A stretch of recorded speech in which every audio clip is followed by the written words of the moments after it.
Bonjour à tous, bienvenue pour un nouveau NeuroLive. Bonjour Vincent, Bonjour Gabriel, comment ça va? ça va et toi? Ça va très bien, merci. Le beau temps, j'espère que du coup vous aussi vous allez bien. Alors la thématique de ce soir, donc c'est impulsivité et intolérance à la frustration. Donc, thématique assez vaste. Tu me disais donc que l'impulsivité n'est même pas mentionnée dans le DSM. Alors l'impulsivité, c'est un critère qui est dans certaines pathologies. On va le rencontrer par exemple dans le trouble de la personnalité borderline, on va en parler sûrement dans le TDAH, on va en parler, c'est une ligne dans les troubles bipolaires. Mais il n'y a pas une pathologie de l'impulsivité, ce n'est pas un diagnostic fixe, identifié et clair et Ouais. spécifique. C'est dispatché un peu partout. Donc en fait, comme je te disais, offline, c'est transnosographique. Ça va parcourir un peu les différentes pathologies. Et c'est pour ça que c'est un thème qui est super vaste, super compliqué et en même temps hyper intéressant.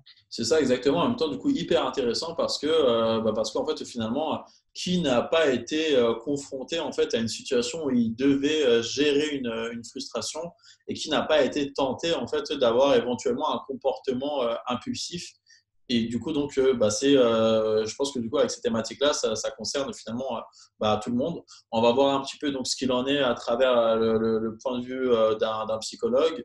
On peut voir aussi éventuellement du coup à travers les différents troubles neurodéveloppementaux quand Ouais. est-ce qu'il s'agit d'impulsivité, par exemple. Donc voilà, comme tu disais, donc thématique très très vaste et en même temps extrêmement intéressant. N'hésitez pas à partager. Donc là, on continue en fait les vidéos sur Zoom, donc qui sont enregistrées parce qu'on attend la fin du confinement. Et puis, une fois le confinement terminé, si Vincent, tu le veux bien, à ce moment-là, on reprendra donc les lives sur Facebook afin de pouvoir donc échanger confortablement avec vous. Voilà. Bah écoute, c'est parti. Alors, en gros, donc le programme, on définit un petit peu donc ce que c'est que l'impulsivité. Enfin, je dis on définit, mais tu vas nous faire part de ton expertise et de toutes tes connaissances sur cette thématique. On voit un peu en gros, qu'est-ce que finalement l'impulsivité, et puis les conséquences que ça entraîne au quotidien, comment finalement en fait, cette impulsivité peut se construire. Et on finira avec la prise en charge finalement donc lorsqu'un patient présente donc une impulsivité qui lui pose problème, donc qui est vraiment problématique et handicapant au quotidien, finalement, qu'est-ce qu'il existe comme prise en charge pour pouvoir pallier à ce problème et éventuellement en fait, travailler ça pour que la personne ne présente plus donc, cette impulsivité qui pose problème. Donc pour commencer, déjà en fait, c'est quoi l'impulsivité? Alors l'impulsivité, donc c'est pas une pathologie. L'impulsivité, c'est pour moi assez compliqué pas à définir, mais à essayer de comprendre et de cerner. L'impulsivité, c'est quoi? C'est une action rapide qui n'a pas utilisé la réflexion. C'est que tu t'es dit, ah, j'ai envie de manger, tu t'es levé, tu es parti manger. Est-ce que tu avais vraiment faim? Est-ce que tu allais manger dans 10 minutes? Est-ce que c'était trop calorique, pas assez calorique? Est-ce que ça va repousser ton dîner de tout à l'heure? Ça a complètement court-circuité le cognitif, les fonctions cognitives. C'est-à-dire, il n'y a pas eu d'anticipation, il n'y a pas eu de planification, il n'y a pas eu de court terme versus long terme, il n'y a pas eu d'analyse. Qu'est-ce que ça va me coûter plus tard? Est-ce que c'est intelligent? Est-ce que ça me sert ou est-ce que ça me dessert? C'est une action rapide, sans réflexion, suite à un déclencheur à l'intérieur de ton corps, une émotion, j'ai faim, je suis triste, plein de trucs, ou aussi face à un déclencheur devant toi, ton patron, ta copine, un mec qui t'a coupé la route en voiture. Mais bon, le déclencheur externe, on est bien d'accord, il pose problème parce qu'il va déclencher en toi une émotion aussi. Donc, le déclencheur externe entraîne de facto un déclencheur interne. Et Hmm. l'émotion que tu vas ressentir, elle est tellement puissante qu'elle court-circuite les processus de réflexion. Okay, elle est trop puissante, donc elle va passer par-dessus. Elle va peut-être même pas d'ailleurs, je ne sais même pas comment c'est fait dans le cerveau. Est-ce qu'elle les sature ou est-ce qu'elle passe à côté et eux ils sont là en disant mais nous on aimerait bien être invités. Je ne sais pas trop, hein. Il y a sûrement des circuits neurologiques qui sont identifiables, qui sont utilisés ou saturés ou pas du tout utilisés, c'est pas très clair. Et Et donc finalement, du en coup, fait, tu en as une réponse tout de court-circuitant, suite. pardon, du coup, lorsque tu dis oui, court-circuite, c'est finalement en fait, il donne une priorité à cette action. C'est ça. Cette action, alors c'est pas que ça donne priorité à cette action, c'est que l'action vise l'éradication de l'émotion. Ok. Cette émotion qui est trop puissante et qui dérange, qui est de l'inconfort, qui est de la tristesse, qui est de l'agressivité, qui est de l'amertume et qui est la fameuse frustration. C'est pour ça qu'impulsivité et intolérance à la frustration, ça me paraît difficile de les dissocier. Comme on disait juste avant la vidéo, est-ce que c'est parce que les gens sont impulsifs qu'ils sont intolérants à la frustration? C'est parce qu'ils ne tolèrent pas la frustration qu'ils ont recours à des démarches et des actions impulsives? Moi, j'ai l'impression qu'il y a les mêmes substrats et que quand tu as l'un, tu peux pas te débarrasser de l'autre. Donc, il n'y a pas de planification, il n'y a pas d'intention préalable, il n'y a aucun élément cognitif dans tout ça. Il peut y avoir des éléments cognitifs néanmoins qui sont ah bah ça va me faire du bien, ah ça va me soulager, ah bah une fois de temps en temps j'ai le droit, ah j'ai fait des efforts hier, aujourd'hui j'ai le droit de déraper. Donc il y a des petits éléments cognitifs, mais qui sont généralement des trucs qui vont venir justifier l'impulsivité. Ok. Il n'y a pas de pour et contre, il n'y a pas d'argumentation. C'est vraiment très épidermique en fait. C'est comme si tu sais, tu avais une réaction à du pollen et boum, ça explose d'un seul coup. La personne veut se débarrasser d'un inconfort, elle vise le soulagement. Alors ça, c'est pour le côté éradication des pensées, des émotions négatives, pardon, mais aussi l'immédiateté du plaisir. C'est la recherche des émotions agréables. Donc ça va sur les deux. Ouais. D'un point de vue psychologique, quelle est la mécanique de l'impulsivité? Alors moi, de ce que je comprends, je ne suis pas un expert de l'impulsivité, je ne suis pas allé voir les études en neurologie, je ne sais pas trop ce qui se passe et je ne suis pas un expert non plus, par exemple, des addictions. Mais moi, ce que je constate, c'est qu'on aurait deux formes d'impulsivité, deux sous-catégories. La première, ce serait d'abord qu'on a une émotion qui est forte et cette émotion, elle est tellement forte qu'elle dépasse la fenêtre de tolérance du cerveau. Le cerveau est submergé. Okay. Donc, comme le cerveau est submergé, il vise d'abord l'éradication de l'émotion. Donc, on est sur une fenêtre de tolérance basse, un seuil d'acceptation qui est trop bas. Et de l'autre côté, on aurait des personnes qui ont des émotions complètement normales, mais en fait, ils ont une fenêtre de tolérance qui est tellement basse qu'ils ne peuvent même pas gérer des émotions normales. Donc là, on serait plutôt sur l'idée que tes capacités à tolérer les émotions n'ont pas été musclées. Tu vois, donc dans le premier cas, tu as 200 kilos sur les épaules et ça écrase n'importe qui. Et dans le deuxième cas, tu as 2 kilos sur les épaules, mais toi, tu ne fais pas de sport, donc tu es tout maigrichon et donc du coup, tu n'as pas de force dans les muscles, tu n'as pas de la carrure suffisante pour pouvoir soulever même 2 malheureux kilos.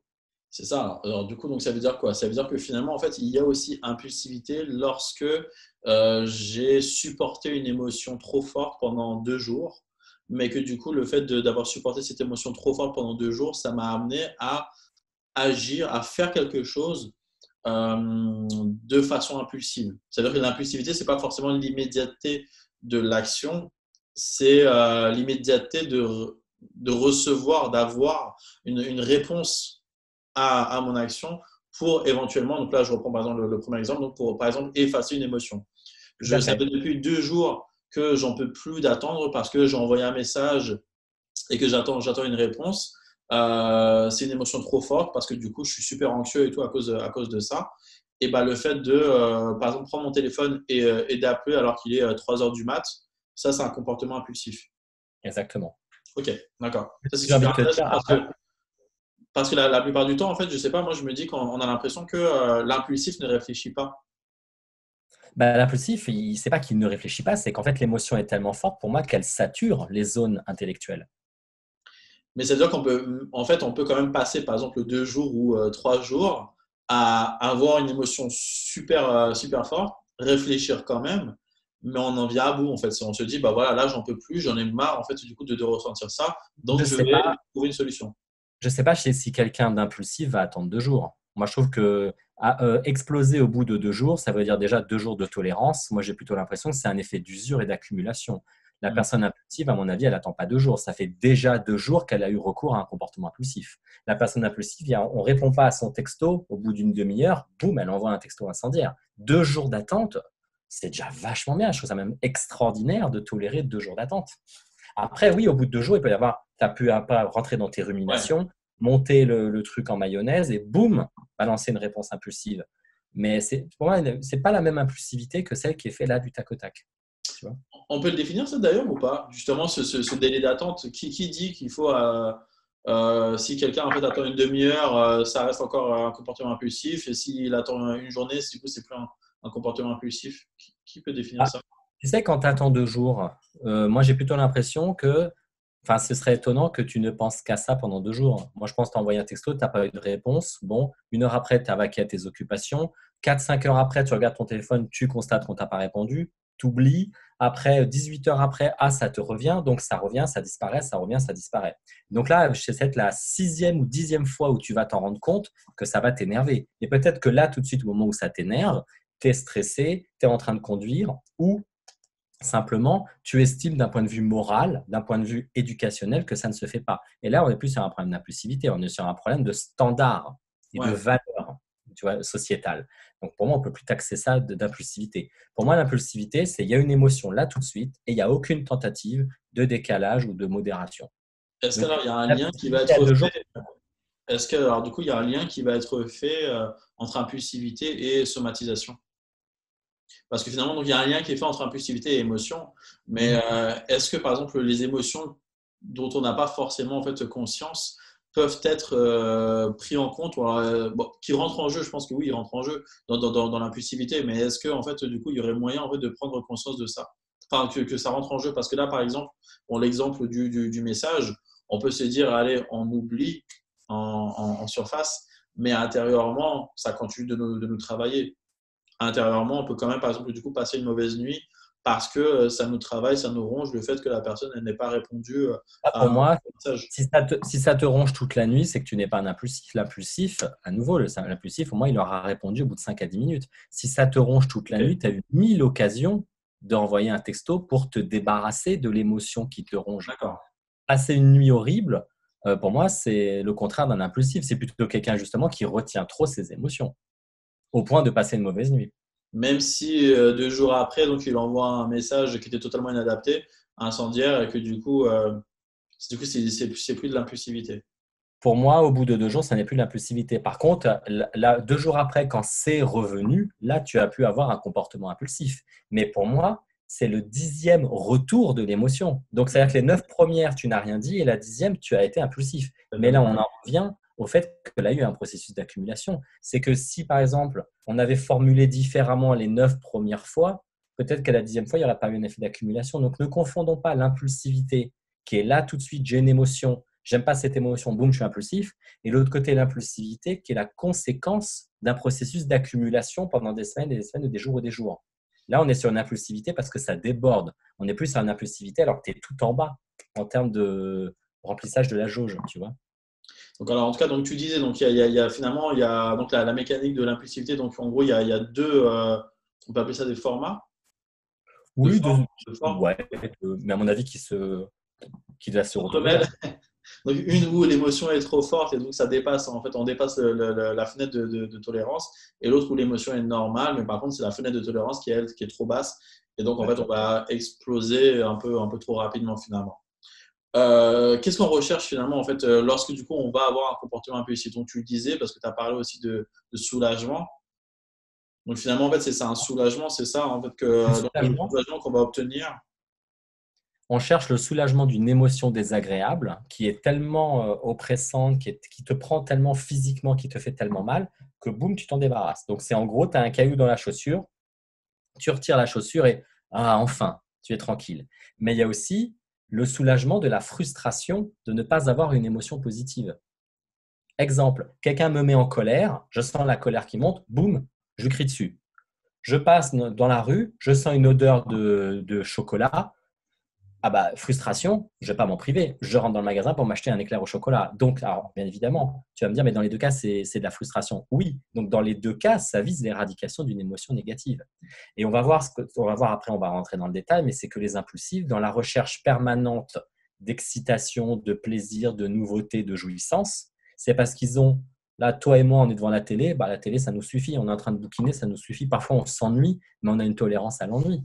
L'impulsif, il n'a pas de tolérance à l'ennui. Donc, quand il s'ennuie, il le vit comme une souffrance. Et donc, il va vouloir transformer l'ennui en plaisir. Et voilà pourquoi ils vont dans une quête de plaisir permanente, que le commun des mortels n'a pas forcément. Alors peut-être que là du coup comment dire on va dire des banalités peut-être pour certaines personnes qui vont regarder la vidéo hein, mais je pose quand même la question. Est-ce que ça peut arriver en fait qu'on soit frustré à cause d'une situation et que du coup en fait on a un comportement impulsif sur totalement autre chose parce qu'on a été frustré en fait à cause d'une situation et on n'a pas été assez fort on va dire euh, pour pouvoir affronter en fait cette frustration là.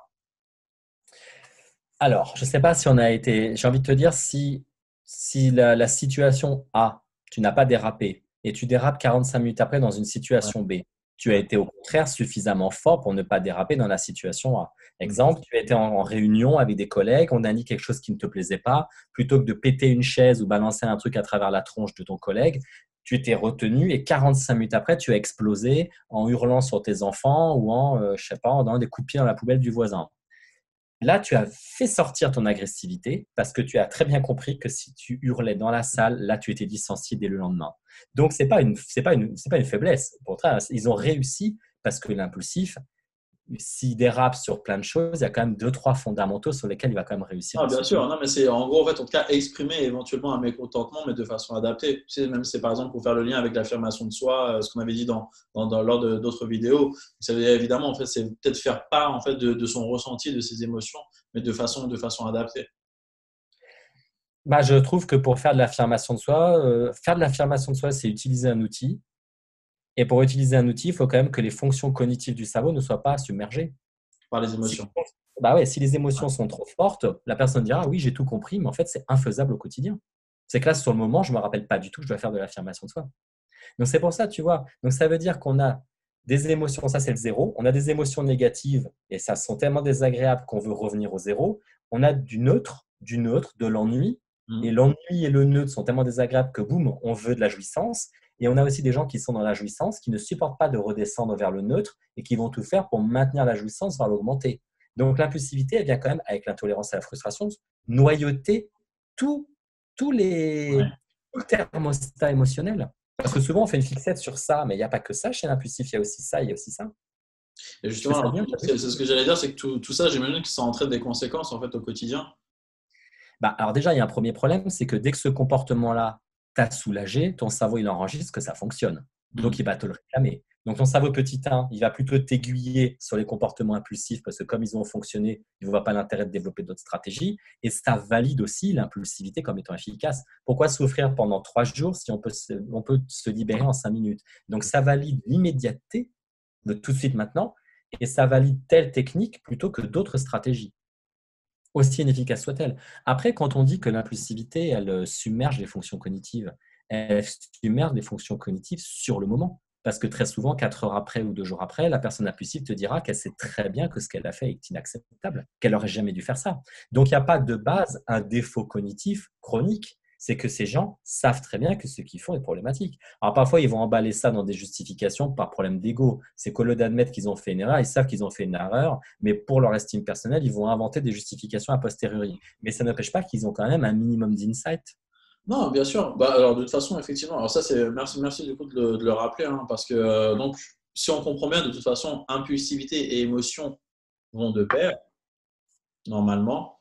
Et un cerveau, jusqu'à preuve du contraire, donc même si donc c'est passionnant et que le cerveau est capable d'un milliard de choses, un cerveau en termes d'espace, c'est limité. Et du coup, vu que impulsivité et émotion vont de pair, normalement, en fait, comment ça se passe? C'est que du coup, dans le cerveau, en fait, on va avoir une partie qui se charge donc de l'expression des émotions. Et bah, par exemple, je sais pas, on va prendre un autre exemple. Bon, du coup, bon, voilà, on va parler donc par rapport à l'impulsivité. Je ressens en fait une frustration. Je suis en colère parce que j'arrive pas en fait à supporter justement ce qui est en train d'être dit lors de la réunion. Soit ce qui va se passer en fait dans mon cerveau, c'est que donc je vais avoir une émotion qui va être grandissante, qui va grandir, j'en peux plus, ça m'énerve. Et en fait, du coup, en fait, cet espace qui va être pris à cause de cette émotion qui est en train d'être ressentie, d'être exprimée, va prendre de la place sur mes capacités de réflexion, mes capacités en fait logiques sur bon bah oui mais d'accord c'est une réunion mais ça va durer que 45 minutes, après 45 minutes c'est bon c'est fini, il faut que j'accepte que la personne en face de moi bah, elle puisse penser différemment et puis c'est pas grave, c'est la liberté d'expression, chacun a le droit de dire ce qu'il veut et ainsi de suite. Donc en gros en fait mon émotion va prendre de la place sur bah, la plupart du temps en fait sur le cortex frontal et préfrontal, en gros sur mes capacités de logique et ce qu'on dit intellectuel, de raisonnement, comme quoi, bah voilà, en fait, ça va inhiber un peu ces capacités de raisonnement parce qu'il va y avoir une émotion beaucoup, beaucoup trop grande. Une fois que du coup on aura réussi en fait à calmer cette émotion, à ce moment-là, on va retrouver ses esprits. Je disais que justement, une fois après la crise passée, bon bah du coup à ce moment-là, on se rend bien compte que finalement ce qu'on a fait, c'était pas forcément par exemple la meilleure chose à faire. si on arrive en fait à prendre du recul sur le soulagement qu'on a pu ressentir après avoir obtenu ce qu'on souhaitait. Mais du coup, normalement, c'est ça en fait, c'est que du coup, une trop grande émotion, bah oui, va empiéter sur les capacités de raisonnement. Pourquoi en fait on se met à courir alors qu'il y a une araignée dans la chambre pour certaines personnes? Parce que du coup, je vais ressentir une trop grande émotion, je vais me dire j'ai peur de cette araignée, donc je préfère en fait carrément partir à l'autre bout de la pièce ou de la maison. Alors qu'en fait, du coup, si on arrive à contrôler ses émotions, bah, en fait, on va bien se rendre compte que l'araignée, elle peut être de l'autre côté de la chambre. C'est pas pour autant en fait qu'elle va me faire quelque chose. Mais ça, c'est parce que du coup, on aura eu assez de recul et on a réussi à calmer l'émotion pour avoir un bon niveau de raisonnement. D'ailleurs, c'est pareil après, parce que impulsif qui dit impulsif, enfin, en tout cas, moi, typiquement, toi-même, tu l'as dit, hein, c'est par exemple celui qui va ne pas réussir à se contrôler et qui va tout de suite, par exemple, se bagarrer. Mm. Un comportement impulsif. J'ai pas aimé ce que tu as dit. Ah bah du coup, je donne un coup de poing. Ça, c'est de l'impulsivité. Et typiquement, ça veut dire quoi? Ça veut dire qu'en fait, on n'a pas réussi en fait à maîtriser sa colère. Et donc, en fait, on a préféré donner un coup de poing. Le renforçateur qu'on aura eu, c'est bon, bah, du coup, moi, comme ça, je vais fermer sa bouche. Et en même temps, si on réfléchit bien, si on réfléchit aux conséquences, bah oui, c'est pas bien parce que la personne, on va la blesser, parce que c'est inadapté, parce que chacun a le droit de dire ce qu'il veut et ce qu'il pense et ce genre de choses. Mais bon, en tout cas, c'était pour faire le lien avec les émotions et puis avec le côté raisonnement logique euh, sur Après, ça. quelqu'un qui n'aurait pas de recul 4 heures après ou 3 jours après et qui finalement estime que ce qu'il fait est normal, ce serait quand même plus inquiétant. Et là, c'est quand même bien de voir aussi tout le côté antisocial et compagnie. Comme j'avais dit, l'impulsivité, c'est transnosographique, ça va dans plein de pathologies. Donc là, on parle de personnes qui, comme elles ont un recul, il y a des impulsifs qui n'ont pas de recul, mais ils sont dans d'autres diagnostics. Oui, Du coup, tu me posais la question des conséquences au quotidien. C'est quoi les conséquences au quotidien? Bah, petit 1, si tu ne tolères pas, je reprends ma ligne, si tu ne tolères pas l'ennui et la routine, tu es dans la recherche permanente de nouveautés, d'excitation, de plaisir à tout prix. Donc, si tu es allergique à l'ennui, tu es allergique juste au basique, au quotidien, ça va être compliqué pour toi d'avoir un métier, de ne pas dépenser d'argent, de ne pas consommer de drogue, de ne pas aller constamment dans des bars et être pompette, puisque de base, le neutre, le normal est insupportable. Donc, tu vas avoir tous les dérapages, toutes les conduites impulsives, conduire vite en voiture, dépenser de l'argent et compagnie. Donc, ça va être un peu compliqué. Et comme la personne a vu que dès qu'elle était dans la nouveauté, dans le plaisir, dans la jouissance, elle allait bien, bah, le cerveau enregistre aussi ça comme renforçateur et il va te le réclamer constamment. Il y a une intolérance à la frustration, ça on l'a vu, puisque ça dépasse la fenêtre de tolérance. Pas de recul, pas de planification, peu de prise en compte des autres, puisque comme l'émotion dépasse les fonctions cognitives, l'autre, il n'existe plus. Est-ce que c'est bon, c'est bien, est-ce que c'est inconséquent, est-ce que c'est tolérable? Ça n'intéresse plus. Le manque de persévérance, parce que travailler, maintenir de la concentration, maintenir de l'attention, ça entraîne de la fatigue mentale, de l'ennui, c'est pas agréable. Donc, boum, très vite, ils vont décrocher au niveau des études. Difficulté à se mettre à des tâches. On avait parlé, tu sais, on avait fait un neurolive sur motivation, procrastination. Bah, c'est sûr que travailler, tu as envie de. Là, tout de suite, est-ce que tu as envie d'apprendre 50 mots de vocabulaire allemand? Bah, non, moi non plus. Donc, sauf qu'on est bien obligé pour les études. Donc, là, bah, du coup, hop, très vite, l'attention va flotter, repartir sur autre chose. Et puis, qu'est-ce qui va se passer? Bah, la distractibilité, inhérente au fait que le cerveau va dans tous les sens. Ça, c'est toutes les conséquences au quotidien, mais tu peux imaginer à quel point elles sont dramatiques. c'est Je voudrais énorme. faire un petit parenthèse sur une étude il y a peut-être une dizaine d'années, il faudrait que je la retrouve. C'est une étude sur les gens qui font du base jump, tu sais, qui sautent en Oui. parachute depuis des hauteurs là.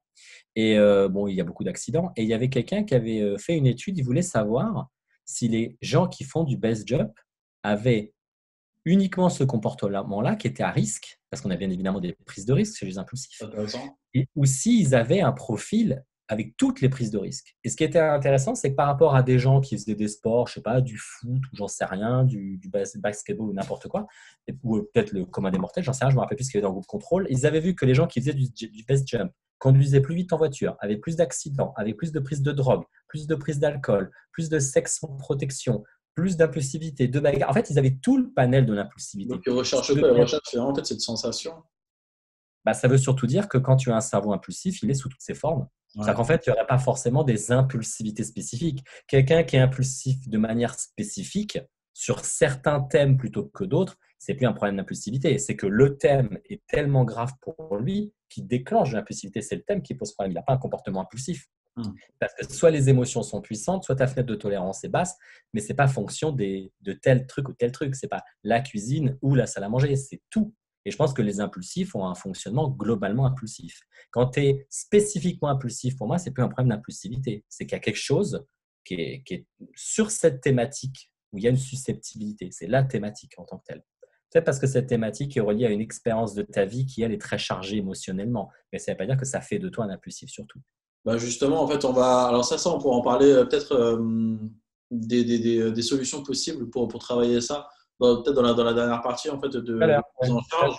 fait. Mais du coup, donc avant ça, en fait, c'est la question de comment en fait on a fait pour en arriver là. Comment ça a pu se construire finalement en fait ce comportement impulsif, parce que vu que tu l'as dit toi-même, hein, donc il y a plusieurs formes en fait d'impulsivité, et puis l'impulsivité en fait ça peut concerner un peu tout le monde. Comment on a fait pour construire ça? Comment on a fait pour construire cette impulsivité? Alors, il y a plein d'études. Alors, ces études, il y a des gens qui vont dire non, c'est telle hypothèse, c'est pas telle autre. En psychiatrie, il faut être open. Tu peux très bien avoir 6, 7, 10 ou 15 raisons d'avoir le même comportement. Rappelle-toi, dans les autres neurolives qu'on a fait en 2019, systématiquement, je mettais le PowerPoint et il y avait quoi? Il y avait une case au milieu, il y avait plein de flèches partout parce qu'il y a 1001 portes d'entrée. Et l'impulsivité n'étant pas un diagnostic, mais un truc qui va un peu partout, tu penses bien qu'il y a un paquet de portes d'entrée. Il y a des gens déjà de base qui, biologiquement, dans les neurotransmetteurs du cerveau, ils ont des neurotransmetteurs qui ne fonctionnent pas correctement. Donc, l'impulsivité, elle peut être reliée à, je sais pas, la sérotonine, elle peut être reliée au GABA, elle peut être reliée à la dopamine. Donc, tu as déjà plusieurs neurotransmetteurs qui, selon comment ils sont stabilisés ou pas, il peut être bancal, ce neurotransmetteur, il peut être mal régulé, voilà, c'est le mot que je cherchais, peut entraîner l'impulsivité. Donc, s'il y a déjà des neurotransmetteurs qui, chromosomiquement, génétiquement, ne fonctionnent pas bien dans ton cerveau, il ne faut pas s'étonner qu'il y ait des pathologies qui en découlent. On sait qu'il y a quand même des choses qui ne fonctionnent pas correctement dans la régulation du cerveau dans le TDAH. Il y a des études qui montrent que les patients souffrant d'un trouble de la personnalité borderline, ils ont des neurotransmetteurs qui ne fonctionnent pas correctement. Donc, il y a déjà des gens de base qui ont des neurotransmetteurs qui ne fonctionnent pas. Donc là, c'est la biologie en tant que telle. Il y Et a des ça, biologies pour le plus fragiles coup, que ça. est-ce qu'on peut, du coup, alors, à ce moment-là, est-ce qu'on peut parler en fait de troubles de l'inhibition, par exemple? Parce Je que ne sais pas si on finalement, peut parler c'est ça, de c'est que du coup, l'inhibition. j'ai. Bah, Est-ce que, voilà. est-ce que le trouble de la personnalité borderline, c'est un trouble de l'inhibition? J'ai envie de te dire, à partir du moment où il n'y a plus d'inhibition, on peut le mettre dans la catégorie des troubles d'inhibition, ou dans Oui, oui, oui. les troubles des conduites impulsives, mais enfin les troubles des conduites, ce qu'on appelle. Mais le problème, c'est qu'on va foutre là-dedans tout ce qui est impulsif, mais est-ce que cette impulsivité Après, c'est du sans TDAH, forcément c'est vouloir, voilà, tu sais, cataloguer comme ça, et puis en disant que telle personne va présenter tout ça comme trouble, parce que du coup, en fait, selon moi, hein, par définition, si quelqu'un, en tout cas, présente donc des difficultés au niveau de l'inhibition, va présenter en fait de l'impulsivité, parce qu'en fait, du coup, il aura du mal en fait à inhiber, que ce soit un comportement, que ce soit bah, des tu mots. n'y- à partir du moment où tu n'y pas, tu es impulsif. Maintenant, si on fait une catégorie qui s'appellerait trouble de la difficulté à inhiber, on va mettre les TDAH qui ne fonctionnent pas du tout pareil que les bipolaires, qui ne fonctionnent pas du tout pareil que la personne qui s'est alcoolisée hier ou qui a pris de la MD. Donc, du coup, tu mélanges tout et en mélangeant tout, tu ne comprends plus rien. Ah. Donc, pour moi, il faut quand même qu'on revienne à une catégorie où tu as quand même plus ou moins les mêmes substrats à l'intérieur de la catégorie. Donc, comment ça peut se construire? Donc, clairement, il y a des cerveaux qui biologiquement ne sont pas stables. TDAH, on sait qu'il y a des neurotransmetteurs. Les bipolaires, l'impulsivité chez un bipolaire, il est déjà en phase où il est en train de monter. On avait fait le neurolife sur la bipolarité. Quand ça monte, alors là, c'est bien gentil. Tu peux mettre en place des techniques. Quand ça monte salement et ça monte biologiquement. Donc, je ne sais pas s'il y a des techniques, très honnêtement, pour calmer un début d'hypomanie, de manie ou une phase mixte où la personne a terriblement envie de se balancer par la fenêtre, de donner des coups de poing dans le mur ou de s'automutiler avec une lame de rasoir. Donc, tu vois, bien évidemment, on revient sur le fait qu'il y a quand même des neurotransmetteurs qui posent problème aussi. Mais là, on ne pourra pas dire que c'est un problème d'éducation ou quoi que ce soit. Donc, les neurotransmetteurs, petit 2, on a quand même des personnes où tu sens clairement, où tu le vois, qu'il n'y a pas de limite au niveau de l'éducation.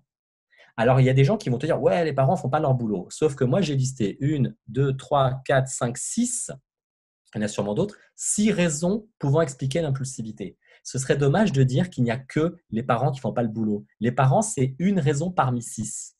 Mais tout comme ce serait dommage de dire que ce ne sont pas les parents et que tout serait biologique. Ah, bien Ce sûr. qui est important, c'est de prendre son temps, d'analyser, de reprendre les déclencheurs, et tu sais, de prendre son temps, on fait l'entretien d'anamnèse et on essaie de comprendre pourquoi ça fonctionne comme ça. Il y a des gens, clairement, qui ne mettent pas de limite.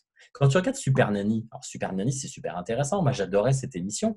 Elle le dit toujours. Ah, vous avez eu énormément de mal pour avoir cet enfant. Pendant des années, vous avez essayé, vous avez limite abandonné, et boum, subitement, cet enfant est venu et l'enfant, il a droit à tout. Parce que ça a tellement été difficile de l'avoir. Ou l'enfant, il a eu un problème cardiaque, il est mort, il a été réanimé 5 minutes après, et les parents, ah, ça y est, donc du coup, il n'y a plus de limite pour l'enfant. Tu vois, donc il y a des choses comme ça. Les Super Nanny, je trouvais ça très intéressant, ou des papas, des mamans qui ont tellement peur que les enfants ne les aiment pas, parce que ça titille leur angoisse d'abandon à eux, que du coup, quand le gamin dit je te déteste parce qu'on l'a puni, oh, bah, je veux pas que mon enfant me déteste, du coup, je le passe tout. Donc, il y a plein de choses aussi qui vont se tramer dans le fonctionnement des parents, qui vont faire, mais des parents aussi qui ne sont pas disponibles, tout ce que tu veux, des parents qui sont déprimés, des parents qui sont alcooliques. Il y a 1000 raisons aussi qui peuvent provoquer que les parents ne mettent pas de limite à l'enfant. Et ça, c'est un facteur parmi tant d'autres.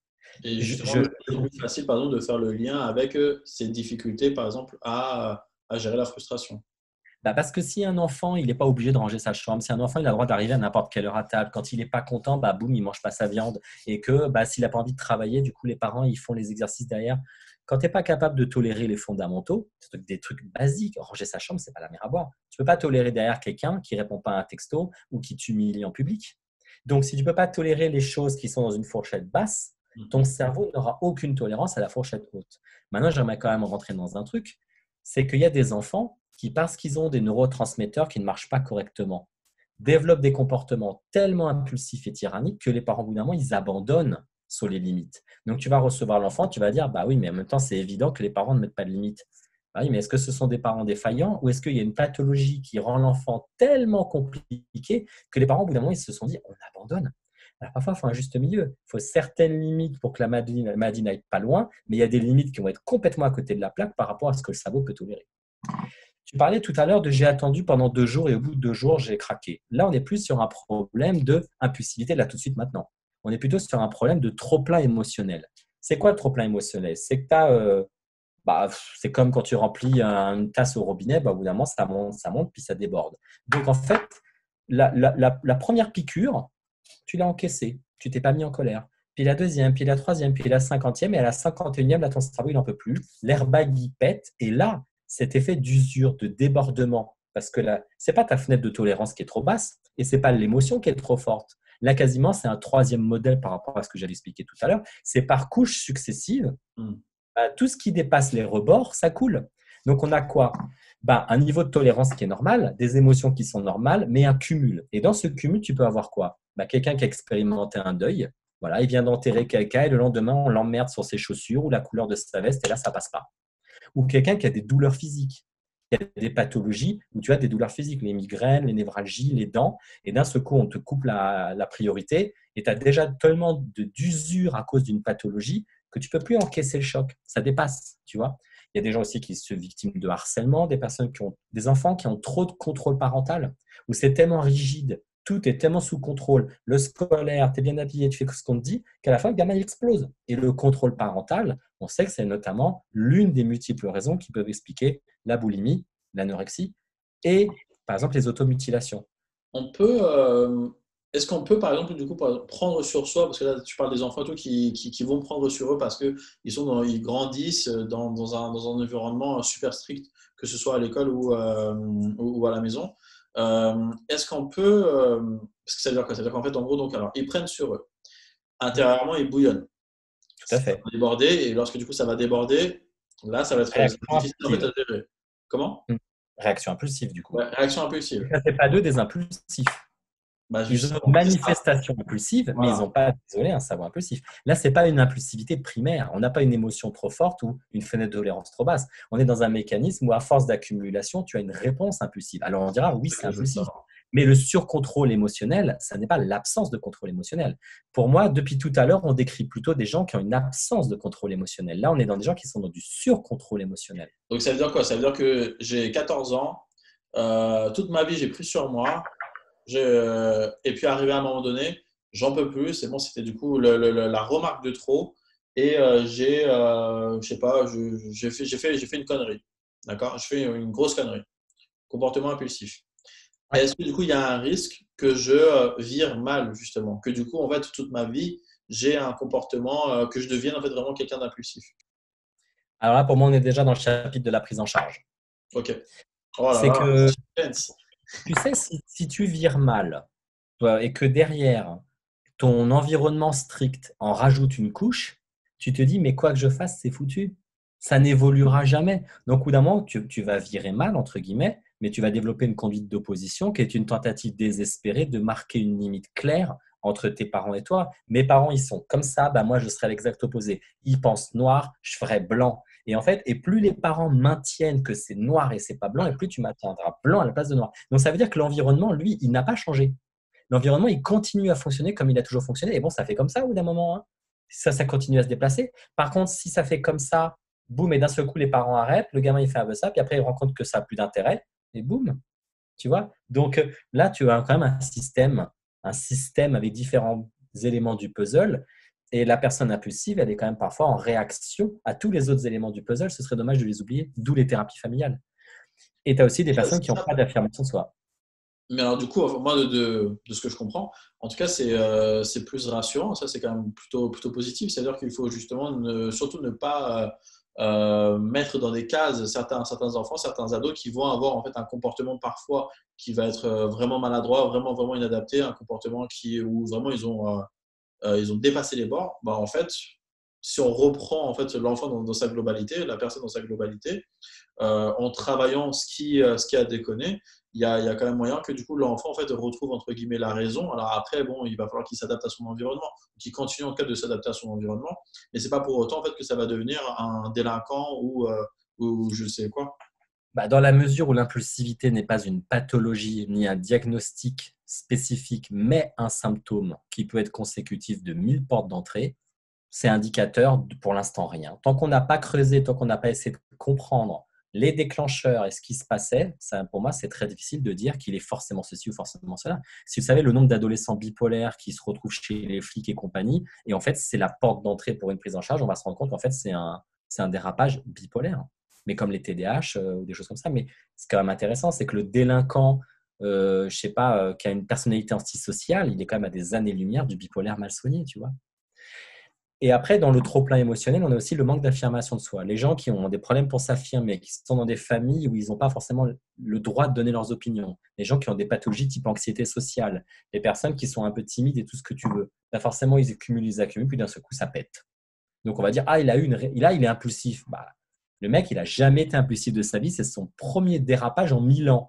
Bah, ça, ce n'est pas de l'impulsivité, une émotion trop forte qui grille de manière générale tous les jours de sa vie, comme tous les impulsifs dont on parle depuis tout à l'heure. Les impulsifs, ils sont tout le temps impulsifs, tout le temps, tous les jours. Là, on est sur quelqu'un qui est impulsif une fois en 9 mois ou en 10 mois, parce qu'il y a un processus tout trop plein émotionnel.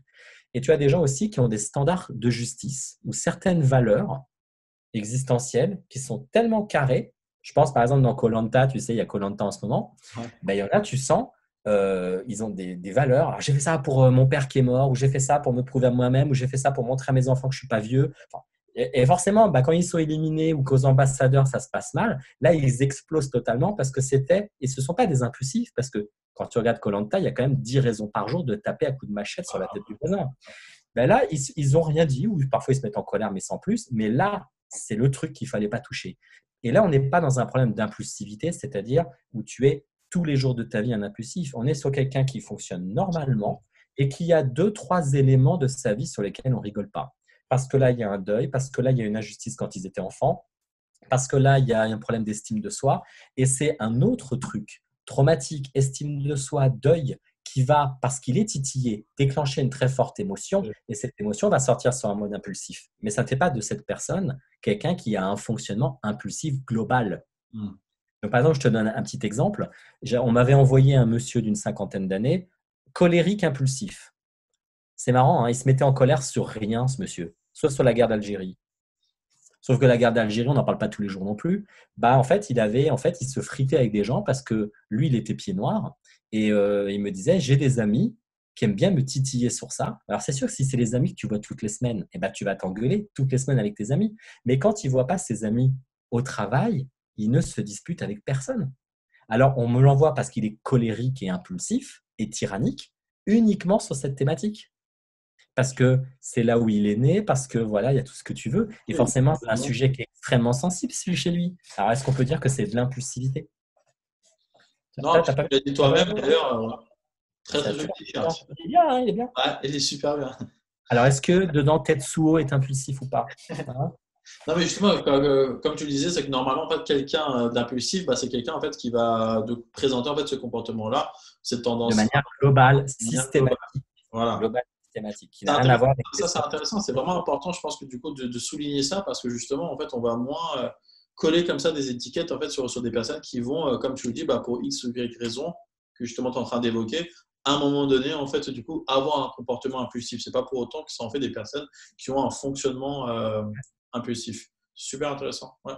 Après, on a un autre truc dont on avait parlé, toi et moi, on en avait déjà parlé dans le Neurolife sur la motivation et la procrastination, qui sont les personnes qui ont des facilités, par exemple les hauts potentiels. Quelqu'un qui a toujours été habitué à avoir des super bonnes notes en travaillant très peu, qui quand il écoute, il mémorise, il n'a pas besoin de relire son cours. Bah, ça marche à l'école primaire, ça marche un peu au collège et au lycée, ça marche plus. Quelqu'un qui fait du piano, il a des facilités. Ça marche pour des petits exercices. Tu vas commencer à attaquer des gros exercices, le gamin, subitement, il n'a pas été habitué à la persévérance. Donc, le manque de persévérance, l'intolérance à la frustration, là, ce n'est pas vraiment l'impulsivité, c'est l'impulsivité d'abandonner. Bah, là, ce n'est pas dû au fait qu'il a un cerveau impulsif ou que les parents sont ceci, cela. C'est que quand tu as des facilités, tu n'as pas été habitué, palier par palier, année après année, à endurcir ta persévérance. Oui. Tu passes de ça, boum, d'un seul coup à ça. Tu n'es pas monté. Les autres, ils ont monté marche par marche et toi, tu n'as rien. Tu as un mur immense devant toi à gravir. Donc, en gros, quand tu as des facilités, on a très souvent des adolescents qui sont en échec scolaire du jour au lendemain et tu sens bien qu'ils carburent, ça carbure à fond dans le cerveau. Ce sont des gens qui sont intelligents. Le problème, c'est qu'ils n'ont pas développé de méthodologie progressive. Et là, ils s'effondrent totalement. On avait parlé des troubles psy. Alors, les troubles psy, on a quoi? On a les troubles bipolaires, qui sont des gens extrêmement impulsifs. Le TDAH, il est impulsif. Le trouble de la personnalité borderline, on va pas mal, elle est impulsive. Les gens sont impulsifs. Et le syndrome prémenstruel. Alors, tu vas me dire, quid du syndrome prémenstruel? Pose-moi la question. Quid? Quiz du syndrome prémenstruel. Alors, syndrome prémenstruel. Tu m'en diras tant. Alors, moi, je travaille avec des bipolaires et je travaille aussi avec des gens qui ont des TOC et compagnie. Et tu as des bipolaires, ils sont stables pendant 3 semaines, puis d'un seul coup, boum, ils sont suicidaires, ils ont de la dépression, ils sont super impulsifs, ils tolèrent rien. Et boum, ça redescend 5 jours après. Et après, ça remonte. Alors, c'est quoi? C'est que le médicament ne stabilise pas complètement le trouble bipolaire. Mais tu sens qu'il y a quand même une cyclicité dans le calendrier qui est étrange. Où tu as des patients, eux, qui ont des TOC. Les TOC sont bien gérés pendant 3 semaines. Après, pendant une semaine, c'est un enfer. C'est décuplé. Elles sont super impulsives. Elles tolèrent rien. Elles ont des éléments des pensées suicidaires. Puis après, boum, ça retombe. Tu dis, c'est pas cohérent. Et le syndrome prémenstruel est quelque chose sur lequel on doit faire extrêmement attention parce qu'en fait, il est sous-diagnostiqué. Et c'est quand même sur des études qui ont porté sur des milliers de patientes, tu as quand même plus de dépression, plus de pensées négatives suicidaires, détestation du corps, susceptibilité, hypersensibilité, hyperréactivité. Enfin, tu as quand même un peu tout qui arrive d'un seul coup, des automutilations, des crises de boulimie. Hormonalement parlant, ton cerveau, il explose. Et tu peux avoir là des conduites impulsives d'automutilation, de boulimie, de tout ce que tu veux, qui vont durer, qui vont redescendre. Mais tu peux avoir aussi des conduites d'alcoolisation à ce moment-là. Donc, on va dire, c'est quoi? C'est bipolaire? Ah ben non, c'est pas bipolaire. Ah bah c'est quoi? C'est borderline? Ben non, c'est pas borderline. Et là, je voyais, il y a une copine, il n'y a pas très longtemps, elle m'a dit, je vais t'envoyer une patiente. Je ne comprends pas pourquoi elle est stable pendant 3 semaines sur les TOC, explosion, stable, explosion. Est-ce qu'elle est bipolaire? Non. Dans les questionnaires de troubles bipolaires, elle ne cote rien. Elle a un bon syndrome dysphorique prémenstruel, bien comme il faut. Et on était tous passés à côté, tu vois. Donc, il faut faire attention. En fait, c'est vraiment sous-diagnostiqué. Oui, tout à fait.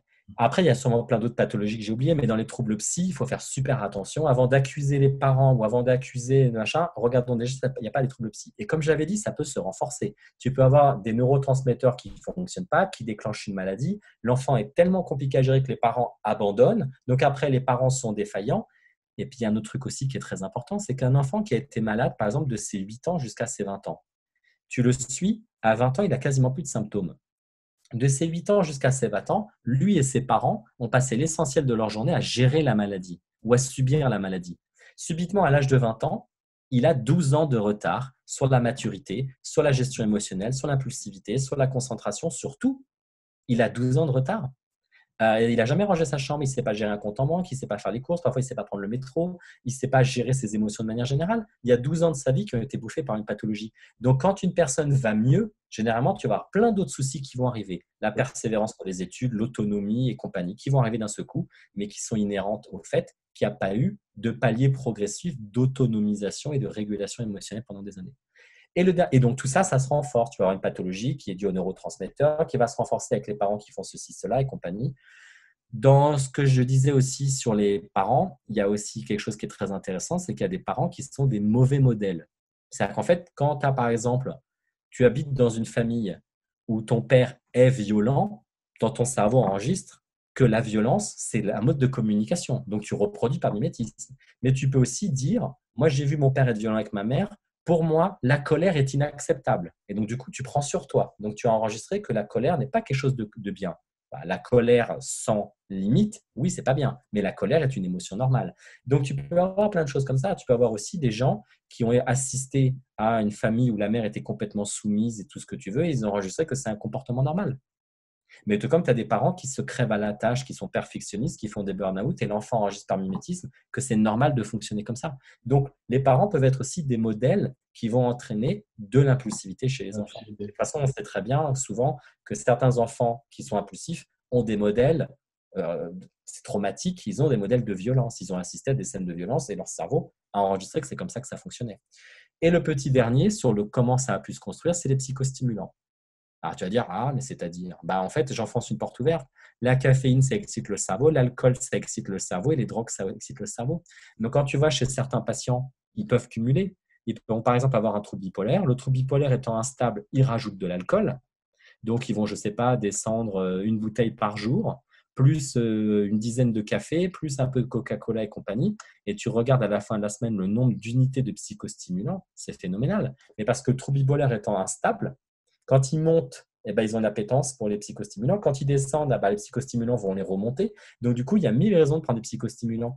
Tu stabilises le trouble bipolaire, par exemple, par médicament.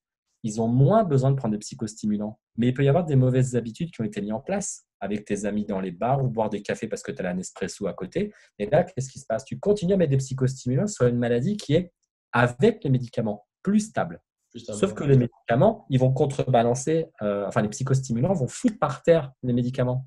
Et je vois sur certains patients, tant que tu n'as pas diminué les psychostimulants, tu ne peux pas stabiliser une pathologie.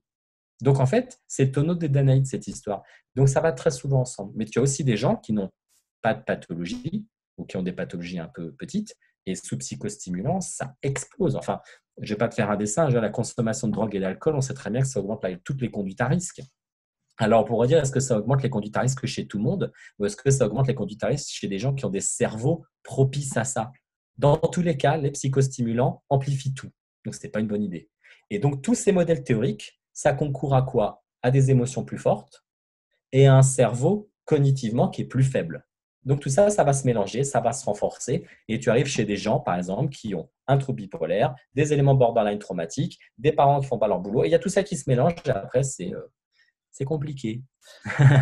Alors, c'est. Un petit dessin. Je t'enverrai un petit dessin par email que tu pourras mettre sur le NeuroLife. Super, merci beaucoup.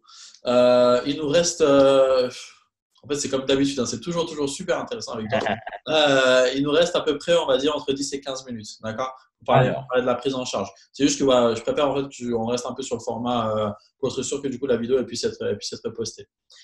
Par rapport à la prise en charge. Alors, la prise en charge. Déjà, si ce sont des pathologies psy ou hormonales, il faut des médicaments psy ou des médicaments hormonaux. Sinon, ça ne sert à rien. Sinon, on va continuer à dire c'est les parents, c'est un enfant mal éduqué. Mais le nombre d'enfants mal éduqués qui en fait sont des patients avec des pathologies, c'est plus simple en effet de d'abord investiguer les pathologies. Une fois que la personne elle est stabilisée par les médicaments ou même si on n'arrive pas à la stabiliser, que les médicaments sont présents, on va déjà arrêter les psychostimulants s'il y en a.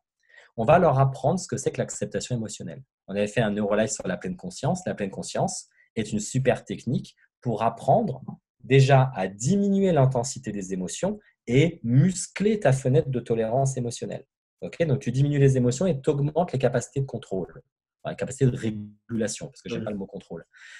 Tu vas aussi, alors, en thérapie, valider les émotions. C'est super important de valider les émotions. Quand quelqu'un, tu lui dis que ses émotions sont légitimes, que ses ras-le-bol sont légitimes, que sa frustration est légitime, il se sent entendu. Donc, tu ne rajoutes pas en plus l'explosion de l'estime de soi épidermique derrière.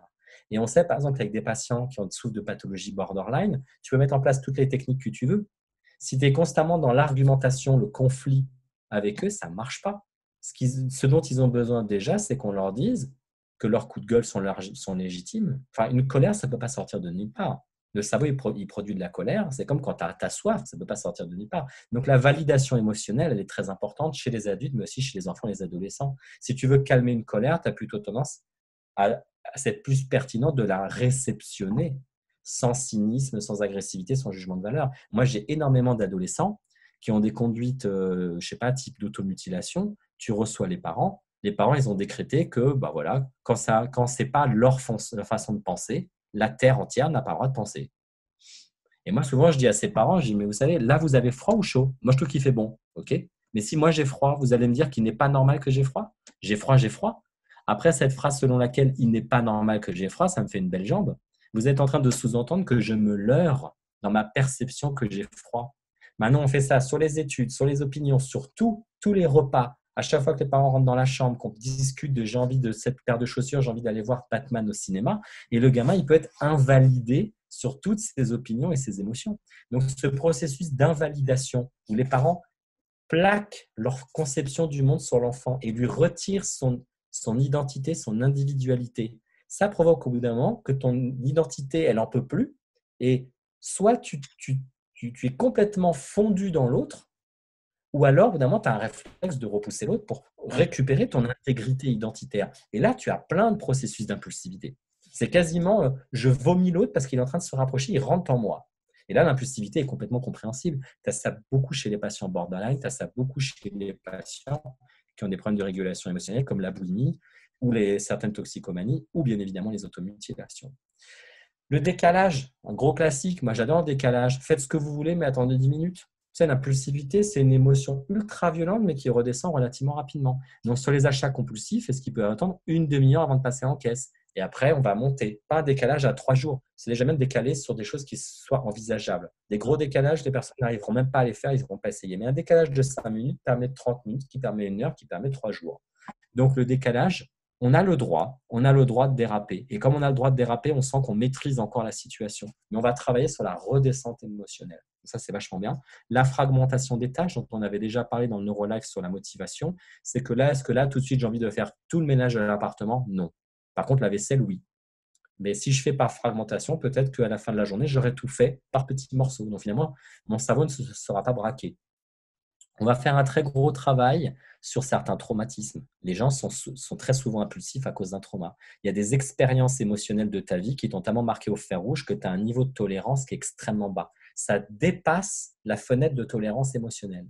Mais mon patient, par exemple, sur la guerre d'Algérie, on est à la fois sur un trauma et des expériences de vie et tout ce que tu veux, où sa fenêtre de tolérance explose. Mais tu as aussi des personnes sur lesquelles on va travailler sur les hauts standards. Par exemple, je parlais de koh. Là, il y a des choses à travailler.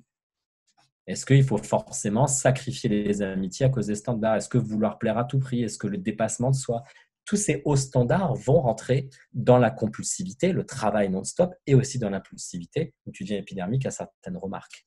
Et des ateliers d'affirmation de soi qui sont quand même très intéressants parce que même si j'ai dit tout à l'heure que l'affirmation de soi, que tu travailles dans ton bureau, parfois le patient n'arrive pas à l'utiliser quand il est au travail ou dans la rue, ça dépend du type d'impulsivité. Un patient qui est bipolaire ou TDAH non stabilisé, les ateliers d'affirmation de soi ne serviront à rien. Un patient qui a des expériences émotionnelles violentes à cause d'un trauma, l'affirmation de soi, ça peut servir dans certains cas, mais pas d'autres. Par contre, si c'est uniquement un problème d'inhibition, un problème de timidité, de difficulté, là on est plus sur les processus d'accumulation, l'affirmation de soi, c'est génial. Enfin, dans les traumas aussi, c'est génial. Ouais. Mais il va falloir le mettre avec d'autres techniques. Donc, voilà un peu toutes les techniques. Conclusion, 1000 théories, 1000 portes d'entrée égale 1000 techniques différentes. Mais tu n'as pas une technique, ta pleine conscience ne va pas pouvoir tout soigner. L'affirmation de soi ne peut pas tout soigner parce que ça dépend du millefeuille qui justifie pourquoi ton cerveau est impulsif.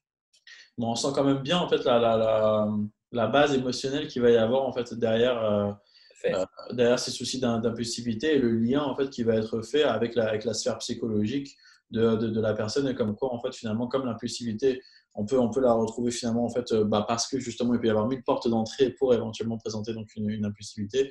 Comment, en fait, derrière, il peut aussi y avoir 1000 portes d'entrée pour travailler, en fait, cette impulsivité. Comment on fait pour justement, pour échanger, pour discuter avec les enfants et avec les ados qui présentent Alors, l'impulsivité? Alors, ce qui est intéressant, alors à nouveau, ce sera très dépendant du diagnostic. C'est sûr que gérer la colère là, ou le manque de persévérance d'un enfant TDAH quand il est sous médicaments, c'est peut-être plus simple. Un enfant qui a des états mixtes bipolaires super violents, les techniques, c'est bien gentil, mais il faut déjà l'aider sur la modulation et la régulation des neurotransmetteurs. Après, là, de manière très basique, indépendamment du diagnostic, maximum d'empathie.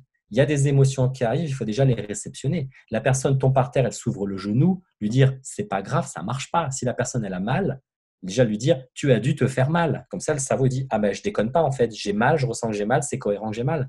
Tu as dû avoir peur, tu as dû te faire mal, mon chéri et compagnie. Donc la validation, réception, validation émotionnelle et contenir l'émotion par l'affection, par la confiance, par l'amour en fait. À partir du moment où tu sens que l'autre légitime ce que tu penses et ce que tu ressens, ça passe. Mais quand tu sens que l'autre te regarde de travers en disant ça a l'air un peu d'être des bullshit, mais forcément, directement, tu te mets en colère. C'est accepter finalement l'émotion de l'autre. Ouais. L'empathie, la compréhension de l'émotion et des opinions de l'autre et la validation de l'émotion de l'autre. C'est tout ce qu'on appelle la validation émotionnelle, dont on reparlera dans les neurolives sur la dysrégulation émotionnelle. Je pense que de manière générale, si on veut calmer l'impulsivité de quelqu'un, justement, il vaut mieux l'écouter et réceptionner, lui donner une légitimité, plutôt que dire que c'est faux, c'est pas vrai, être cynique, être culpabilisant, être négatif ou crier. Tout ce qui sature le cerveau il est déjà à fond, et en plus on dit ah ben non, ce que tu dis est faux, mais il monte encore plus, et en plus on crie, donc il monte encore plus. Là, il faut calmer le jeu, il ne faut pas rajouter de l'essence à l'intérieur de la cheminée. Ouais, surtout qu'en plus, on sait à quel point en fait, les enfants, eux, ils ont besoin d'être rassurés par rapport en fait, à ce qu'ils peuvent ressentir, parce que le feedback des parents, en tout cas de l'adulte, va aussi les aider à pouvoir un peu se repérer par rapport à justement, qu'est-ce que je ressens comme émotion. Du coup, est-ce que c'est une émotion qui est adaptée ou pas? C'est quoi la différence entre les subtilités émotionnelles en fait, qu'on peut ressentir? Ça permet aussi du coup, de travailler la gestion des émotions et du coup, la gestion de la frustration aussi, parce que les enfants sont en train de se construire. Et puis, ça ne fait aussi que rassurer l'adolescent, normalement, par définition, il est, pour la plupart d'entre eux, mais bon, là, en caricature, hein, mais va pas être sûr de lui, va penser qu'on se moque de lui, ne va pas oser forcément s'affirmer, ne va pas oser forcément dire ce qu'il a réellement en tête. Donc, si l'adulte revient en fait vers lui en disant, bah ouais, j'ai entendu en fait ton émotion et je vais dans ton sens et je te comprends, ça ne peut que l'aider aussi justement en fait à se sentir plus en sécurité et à éventuellement moins avoir besoin d'avoir recours à un comportement impulsif. Après, sur les exercices comportementaux de base, je pense qu'on ne peut pas apprendre à quelqu'un à gérer des émotions fortes s'il n'est pas déjà capable de tolérer des émotions modérées. C'est-à-dire les trucs classiques comme fixer des cadences. Dire, par exemple, à partir de demain, tu vas m'aider à mettre la table. Ou par exemple, maintenant, tu vas essayer de te lever plutôt à 9h qu'à 11h. Donner des rythmes, des cadences et donner des consignes basiques, c'est déjà, en fait, tu travailles sur du level one, tu vois. Et une fois que le cerveau tolère cette frustration qui est très importante pour l'enfant et l'adolescent et mini pour toi, ça laisse, boum, le cerveau, il est plus fort, il est plus endurci. Il va pouvoir passer à l'étape 2. Et là, tu vas donner des exercices plus durs. Mais souvent, les gens sont tellement excédés qu'ils tapent directement sur les exercices durs. Et moi, comme je disais il n'y a pas très longtemps à une adolescente, je dis, si tu ne veux pas retomber en dépression, il faut déjà que tu te laves tous les jours, tu te maquilles tous les jours, tu t'habilles tous les jours et tu fasses 2, 3 trucs tous les jours. Ah oui, mais ça m'ennuie. Oui, mais le problème, c'est que si tu as un niveau de tolérance qui est extrêmement bas, le jour où tu vas retomber en dépression, il n'y a pas de balise. Il n'y a pas de. Ça, c'est comme les nappes de pétrole. Tu sais, on met des gros boudins gonflables pour empêcher le pétrole de se disperser. Moi, je veux que ces boudins gonflables un peu partout pour que l'émotion ne puisse pas déraper et se propager.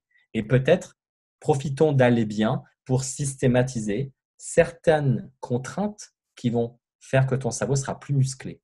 Et ce qui est bien avec une contrainte, c'est que tout ce qui est répété se transforme en automatisme. C'est qu'une fois que tu as fait 20 fois la même chose, boum, c'est archivé dans le cerveau et ça déclenche plus du tout de contrainte ou une contrainte légère. Donc, ça passe de 10 à 2. Et donc, tu peux montrer après à une étape numéro 2 qui sera à 10 et qui tombera à 2. Est-ce qu'il faut quand même du coup essentiellement un renforçateur pour favoriser justement en fait l'automatisme? Un renforçateur, tu veux dire qu'on leur donne une carotte? Ouais. Bah, Que la personne elle ait quand même en fait une récompense, une réponse positive. Pour moi, ça s'explique. Si le but, c'est de se débarrasser d'une maladie qui leur pourrit la vie, bah, la récompense, c'est de ne plus avoir de symptômes horribles. Si le but, c'est d'avoir moins les parents sur le dos, ça peut être une carotte. Si le but, c'est de Oui. pouvoir enfin avoir plus d'autonomie et pouvoir enfin sortir avec ta copine sans être embêté, ok, c'est ça les carottes. Après, c'est vrai que pour certains enfants, bah, on va plutôt miser sur le fait que s'ils ont leur bac, ils auront la PS4, tu vois. Mais je pense que le premier renforçateur, c'est déjà se débarrasser de la souffrance.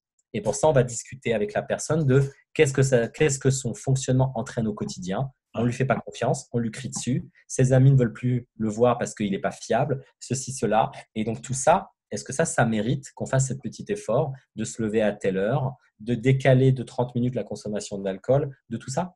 Tu vois, là, on est quasiment plus sur des techniques d'entretien motivationnel ou de thérapie ACT. Mais pour moi, les mini-exercices comportementaux, est-ce que votre gamin est déjà capable de ranger sa chambre et de mettre la table? Sinon, s'il n'est pas déjà capable de faire ça et que ça, on ne l'a pas automatisé, qu'on ne l'a pas rendu basique, ne vous attendez pas à ce qu'on puisse travailler des trucs plus durs. Parce que là, on est en train de faire de la musculation du cerveau. On est en train, là, pas de diminuer les émotions. La pleine conscience, tout ça, ça va diminuer l'intensité des émotions. Là, on est sur la catégorie numéro 2 qui est de muscler la fenêtre de tolérance. Tu vois, parce que si ton émotion, elle est là, avec une fenêtre de tolérance là, bah oui, l'émotion ne pose pas de problème, c'est la fenêtre de tolérance qui est trop basse. Par contre, tu muscles la fenêtre de tolérance, là, pour le coup, ça n'est plus problématique. Donc, la pleine conscience, elle joue sur ça, et les exercices comportementaux, ils jouent sur ça. C'est pour ça Est-ce qu'on qu'il y a facilite. un, est-ce qu'il y a un autre point ou pas que tu voudrais rajouter? Moi, j'ai tout dit. Par contre, tu avais annoncé à nos très chers téléspectateurs qu'on allait reprendre après les pathologies du 10 et compagnie. Donc là, Ouais. maintenant, je te rends, cher Gabriel Raffi, et vous, l'impulsivité, quid de votre expérience?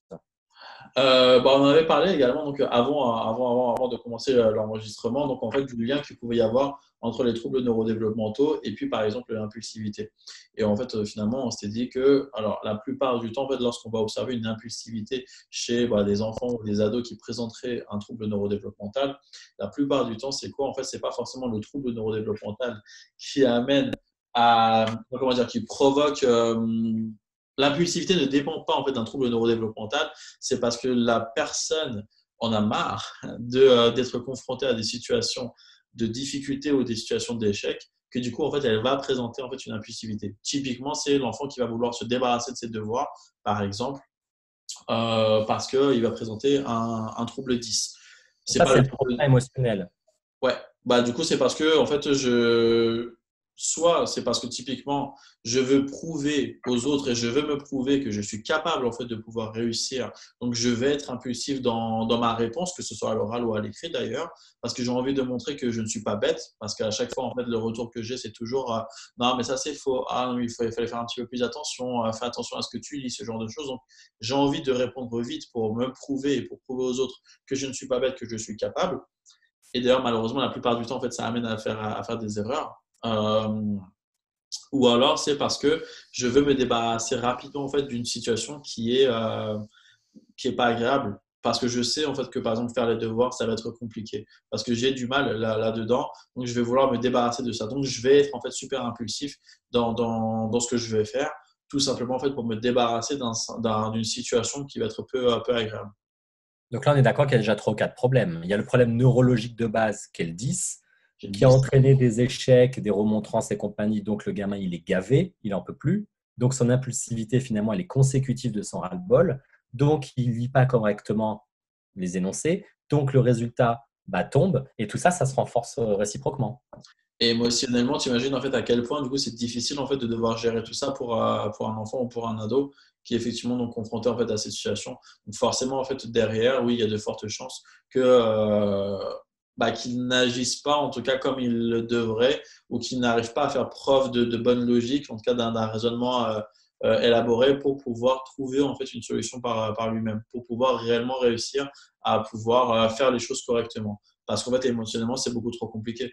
Après, est-ce qu'il y a de l'impulsivité chez les 10? Il y a de l'impulsivité dans le TDAH, mais est-ce qu'il y a de l'impulsivité dans les 10? Dans les Dans les... TDAH parce que en plus d'ailleurs même en plus ça aussi on en avait parlé hein, typiquement par exemple les TDAH qui vont présenter donc une impulsivité et qui vont regretter en fait ce qu'ils ont fait parce qu'en fait ils ont bien conscience que ce qu'ils ont fait c'est pas bon et que ça ne devait pas se faire, mais ils vont vraiment en fait culpabiliser en se disant mais je sais que j'ai fait ça, c'était pas bien, mais je sais pas pourquoi je l'ai fait, parce qu'en fait du coup ils n'ont vraiment pas réussi en fait à contrôler, à inhiber justement cette envie d'aller vers l'immédiateté d'un résultat positif en se disant, je sais pas, on a dressé la table, je vais pas attendre qu'il y ait des invités, mais je vais taper par exemple dans les chips, je sais pas. Parce que en fait c'est trop bon les chips et du coup en fait je vais tout manger. Et puis du coup je vais finir le bol. Donc impulsif, tout simplement parce que bah voilà, j'avais envie de chips. Pourquoi tu as fait ça? J'avais envie de chips. Oui, mais tu savais pas qu'il fallait attendre les invités. Pour répondre à ta question, est-ce qu'il y a d'impulsivité dans les 10? Non, pas à ma connaissance. C'est pas parce qu'en fait on m'a présenté un trouble des apprentissages que du coup derrière en fait il va y avoir une impulsivité.